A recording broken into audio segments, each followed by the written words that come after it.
Hi, and welcome back. One of the questions I get asked a lot is how much money do you need to retire? And today I'm going to break that down for you. In this video, I'll go over a few methods of how you can figure out how much you need to retire, and then I'll talk a little bit about some of the pros and cons of them. If you're new here, my name is Kyria, and over the past 25 years, I've traveled to almost 60 countries, and in 2024, I retired early to travel the world full time. If you're interested in retiring early or just retiring, this video should help you figure out how much you need to do that. Okay, let's get started. The first thing that you need to do is to figure out exactly what you're going to be doing after you retire. For example, for me, I knew that I wanted to travel, so this went into my plans for figuring out how much I needed. You'll need to determine what you want to do. Are you going to continue living where you're living now and doing what you're doing now? Or are you planning on doing some traveling? If you are going to travel, will you keep the current house that you have, or will you downsize, or will you sell? For me, I decided to sell my house ultimately, even though I did look into possibly renting it out as an Airbnb or as a long-term rental. But in the end, I decided that I really didn't want to try to manage a rental property from abroad. And I thought that putting the money from the sale into an investment account and using it to buy stocks that paid dividends and using those dividends as my passive income would be better for me in the long run than trying to manage rental income, which can sometimes not be all that passive. These are all things that you will need to consider when you're trying to figure out how much that you'll need. If you're still unsure as to what you're going to be doing, there are some sites that say that you need to have 80% of your current income, or you need to save 10 times the amount of your current income. But personally, I don't really love these sites or that method, because your income and your spending are two totally separate things. So let's just say I'm making $500,000 a year, but I'm only spending $50,000 a year. Then me figuring out that I'm going to need 80% of 500,000 or to save 10 times 500,000 is not really an accurate representation of what I'm actually going to be spending after I retire. So I think if you want to use those as a baseline, you can. But personally, I think that what you're spending is more important than what your income is before retirement. So that brings me to my next point, which is you need to track your spending. You need to know how much you're spending every year. That is the number one thing that you have to have in order to figure out how much you need for retirement. I know for some people this is worse than getting a root canal, but it is very important. For me, I actually like doing it. I've done it for many, many years. In fact, I could tell you how much I spent per day in Argentina in 2008 when I traveled there. I like looking at that. I like knowing how much I'm spending, and I think that it's an important step to not only figuring out how much you need for retirement, but to figure out a lot of other things. If you don't like doing this, there are so many online tools that you can use that can be very helpful. Most credit card companies have an annual spending report where you can find out how much you've spent on that credit card. If you only have one credit card, this is an excellent way of doing it. It's a very simple way. And to be honest, they will categorize it for you. And sometimes those aren't exactly how I would categorize them, but it gives you a great idea of how much you're actually spending.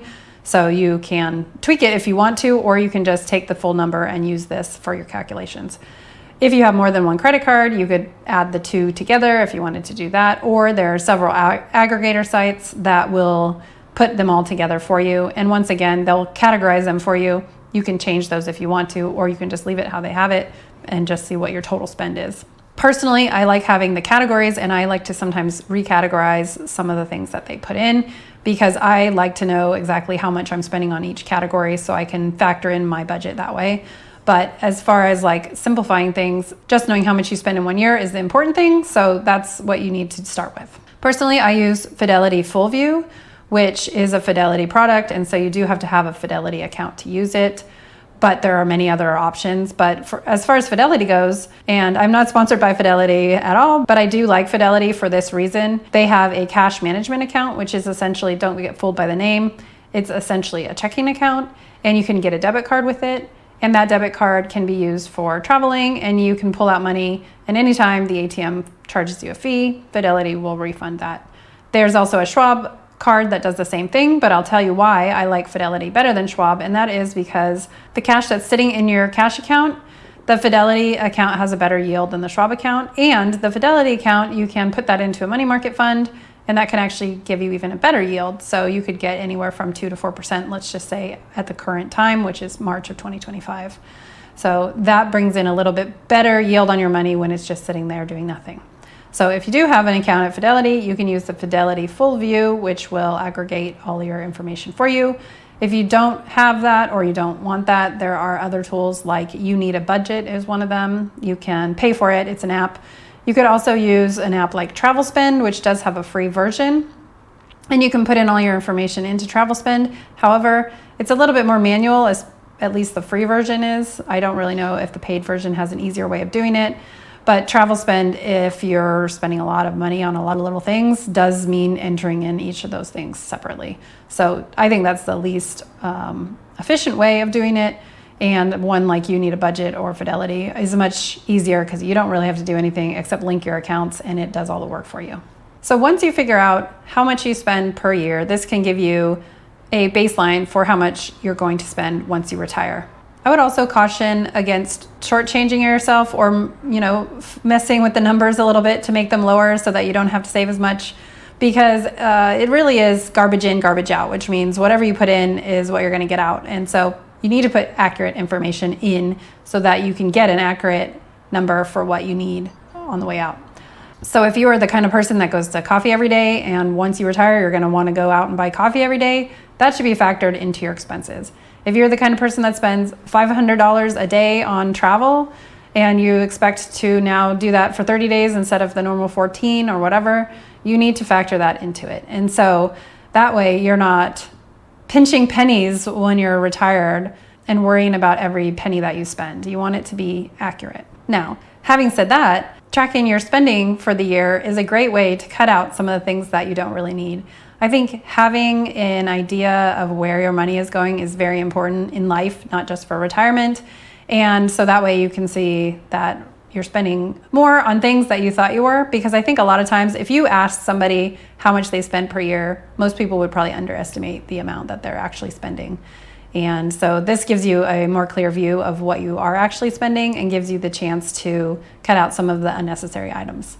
I'm not saying that everyone needs to be frugal, but I do think that being aware is important. And also, if you've ever had to declutter or downsize, you will know, just like I know, that we all have too much stuff. And sometimes it is surprising, some of the stuff we have. For example, when I decluttered, I had like 8 pairs of scissors. I don't know why. So things like that can add up and start to collect. And looking at your spending can give you an idea of what you can cut back on. If you're considering traveling after you retire, you can get cost of living information either from YouTube videos. For example, I have a playlist where I show how much it costs in every location that I've been in, or you can use a site like Numbeo, which will show you the cost of living and cost of regular goods in whatever location that you plan on going to. This will give you an opportunity to figure out how much you would spend if you're totally changing your lifestyle. So once you figure out how much you're planning on spending when you retire, you can start to figure out how much that you need to have invested by the time you retire. So first I'm going to talk about kind of a general rule of thumb, which is the 4% rule. The calculation itself has some intricacies, but I'm just going to go over a high level way of using this as a tool to help you figure out how much you need to retire. The 4% rule basically assumes that you will withdraw 4% of whatever you have invested each year in order to cover expenses. The way that it works is that you take the amount that you're planning on spending each year and you would divide it by 4%, or to make it more easy, you can multiply it by 25. Again, this assumes that the money will be invested and that the investments will provide enough income to cover your expenses each year. So let me give you an example. If you determine that you're going to need $40,000 a year to live after you retire, then you would take $40,000 and you multiply it by 25, which would come up with $1 million. Like I said, this assumes the money is invested in the markets and is bringing in a steady return so that you'll have enough to cover your expenses each year. However, there are a few downsides to this method. If you're considering retiring early, this number may not be high enough, as the original assumption is for a normal retirement period. Also, obviously, none of us have a crystal ball. We can't predict what the markets are going to do. And the assumption is that the markets will continue to do what they've been doing for several years, which is go up and down, but generally follow an upward trend. So if you want to be a little bit more conservative, you may want to follow the 3% rule, which assumes you only pull 3% out each year In this case, you either divide your annual spending by 3%, or you can multiply that by 33.33, or just 33 to be more simple, which will come out to about $1.3 million that you would need to save instead. I know that $1 million sounds like a lot, so in order to figure out how long this will take you, there are a lot of calculators. You can either find them on Bankrate or NerdWallet or many other sites, and I'll link one down below. But you can figure out how long it will take you to get to your target based on how much you have now and how much you're planning on saving over the next however many years. Also, just as a side note, you may not need $1 million depending on where you're planning on going. So for example, you'll see from some of my videos and other people's videos that the cost of living in some places around the world can be $2,000 or less, or sometimes even $1,000 or less.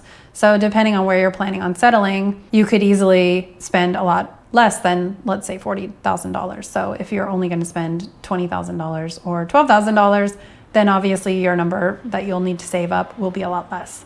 The other thing would be even if you're staying in the US, if your house is already paid off, maybe your number is a little bit lower because you don't have that big mortgage payment anymore. So you need to consider all of these things when you're determining what your annual spend is going to be. The 4% rule is very simple, and obviously it does have some flaws, and it isn't the most accurate way, but it is a good place to start. If you want to be more accurate, you can do a Monte Carlo simulation. And what that is you would put in a bunch of your information, including how much longer you're going to live, how much you're saving each year, how much you have currently, and various other factors into it. And then it will run thousands of scenarios, which would take into consideration hypothetical situations such as you live longer than you think, the market tanks, there's a recession, healthcare costs rise, inflation rises, anything like that. It'll take in thousands of different scenarios and will come out with a probability of success, which would be you not outliving your money. So that's probably a much better way of doing it if you have the opportunity to do that. And you can do this on free calculators such as Empower, which I haven't used, but I've heard great things about. Or your financial institution may already have a calculator. For example, Fidelity, again, has a very simplified one, which will calculate that information for you. And you can change some of the information in it, but the Fidelity one isn't the greatest. It's just very basic, and some of the other financial institutions will have a very basic one. So you definitely want to have one that has a Monte Carlo simulation that will provide a more accurate picture of how successful you may be. If your institution doesn't have a tool like that, or you don't want to do it yourself with Empower or whatnot, you can also hire a fee-only advisor who can give you advice and run a Monte Carlo simulation for a one-time fee, which may be the way to go if you want more peace of mind. However, once again, garbage in, garbage out. So you do need to know your numbers in order to put them into a calculator or give them to an advisor so that you can calculate an accurate number. So now I've given you a couple of ideas of where to start as far as calculating how much that you'll need to retire. So tell me in the comments, have you already started saving? Where are you with your retirement journey?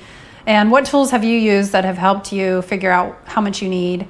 And if you're already retired, have your numbers been fairly accurate, or what have you found as far as what you're spending versus what you thought you were going to spend? And if this video was helpful, consider subscribing so that you don't miss videos in the future.